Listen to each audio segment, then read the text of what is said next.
So this is the third day of a 3-day regional. So on the third day, the dogs start to get tired. Mentally, Zesty's still relatively young and inexperienced, so this is going to be challenging for him. I own a boarding kennel, so he's been around barking dogs pretty much his entire life, so that's not an issue for him. What's going to happen in this ring is something you really can't prepare for.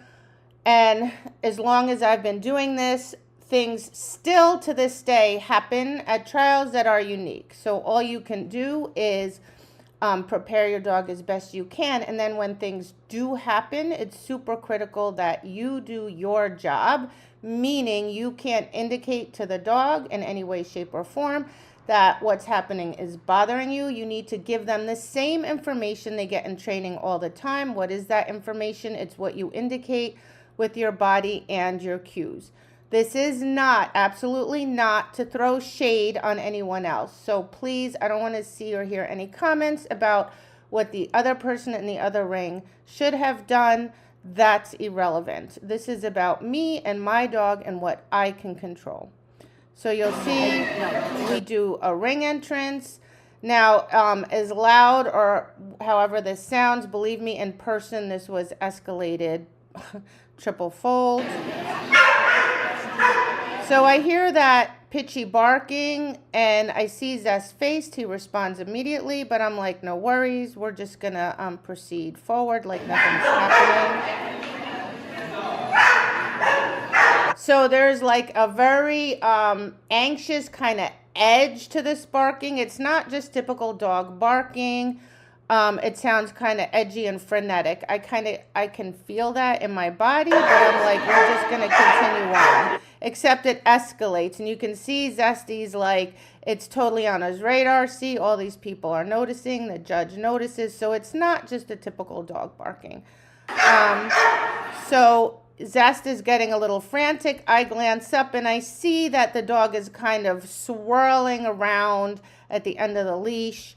So I'm just going to stop for a second. And there you can see Zesty. I get him back. I glance repeatedly over there. The judge is looking. I think at some point, I don't know if it's here or later, the judge is like, just hang tight for a minute. So I'm like, come on, buddy. It's okay. So we proceed on, but he keeps looking down like, Mom, I'm not liking this, right? So all I can do is just go, it's fine, buddy, let's keep going. And I know the first exercise is command discrimination, and it's a down, which puts a dog in a very, oh my gosh, what am I trying to say? In a position where they don't feel super safe, right? So I'm like, oh my God at this point. And I think this is when the judge says, just hang tight for a minute. So I do. And Zest is like, I get him back and I see the dog leave the ring. So I'm like, oh good, we're okay now. Now at this point, I don't know if he's going to do command or not. All right, that's very clear in my head. I'm like, there's a good chance he's too nervous now, he might not. Doesn't matter. I'm going to do my job the way I always do my job, which is I'm going to set him up the same way. I'm going to give him his pre-cue. I do a little bit of calming here. Give him his pre-cue. And I'm going to act the same way I always do. You can see the judge is also well aware of what's happening. Unbeknownst to me, at some point the dog goes back in the ring. But in the meantime, so you can see he yawned there, but that was actually to help him focus, because as soon as he was done, his ears actually went up. He's downing. He's fine. So, and he actually makes it through command discrimination. I'm not going to bore you with the details. So at this point, I'm like, okay, good. We're in good shape. So we head over to the broad jump, except when I get to the broad jump, it's not as bad as it was originally, but I hear the dog whining and barking. Now, because it happened here and it really bothered my dog, I'm a little more aware of it. Typically, I'm not aware of anything that happens when I'm in the ring. I'm just focused on my dog. So here we do some healing, and you're going to see that he's already a little bit concerned, But he's doing his job because I'm doing my job.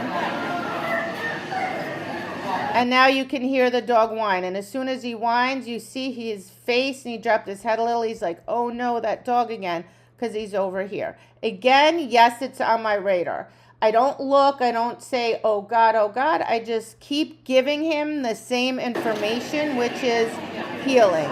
And he's well trained and he's been proofed. So he has enough confidence and he has enough training under him to help him override this super challenging situation. If he didn't, if he just was like, I can't do it, no problem, I would have either left the ring or done a fix and go, done something up here so he can have a positive experience and then left. But he's pushing through.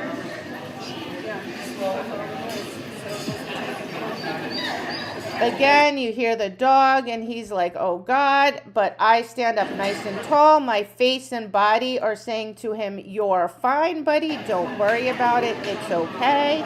And then he's like, okay, I can do my job. Now here, we're back in the corner where it originally happened. He's like, oh no, not again. The other dog's still in the ring. So you can see he's struggling a little bit, but I'm not caving to it, right? Because I'm the anchor. So I'm going to, again, do a little bit of calming. I'm telling him with authority, not like in a negative way. Like when I say to my dogs, sit, they understand. That means, okay, he understands that cue. I'm trying to help him out. Again, I do my pre-cue, which he bounced a little bit, but I could tell he was a little jittery. So I gave him another calm cue, more, not necessarily to calm, more like to support him. So you can see he's like, okay, Mom. So I'm like, that's what we're doing. He is not happy. Not happy at all. That yawn is not a yawn to help him focus. It kind of is, but do you see afterwards he doesn't get happy? But he pushes through. So the whole exercise, so here he's a little bit better. Probably because he knows I'm going to call him any minute and get him the heck out of there. And he does the exercise not as nicely as he typically does, but he pushes through, right? So the point here is what we do as handlers is super, super, super important, right? Because if I had changed my handling in any way, shape, or form, if it looks slightly different than it does in training, I guarantee you he would not have been able to do this. And the other reason he's able to push through is because he has a lot of training under his belt. He has a lot of distraction training. He has a lot of confidence training under his belt, and that gave him just enough to help him push through this class, which was extremely challenging because of that unique distraction, right? So it also says to me, I still need to do more, which I knew, right? Like he's still not experienced. It takes a while for dogs to just kind of get like bomb-proof. Zaina probably would have looked over there and been like, Mother, that dog is unruly and I am not okay with that. But she would not have been nervous or upset. She would have been annoyed, right? Different dogs, different personalities, different training levels, all right? So again, the take home here is when things happen, you as the handler need to hold it together and be the anchor and be there to support your dog. And also, we can't just train our dogs kind of like in the house or in a few training buildings and expect them to hold up under this kind of pressure, keeping in mind that in addition to that dog, there's also judge pressure. As you see, there's stuff going on here. There was stuff going on in this ring. It's a lot.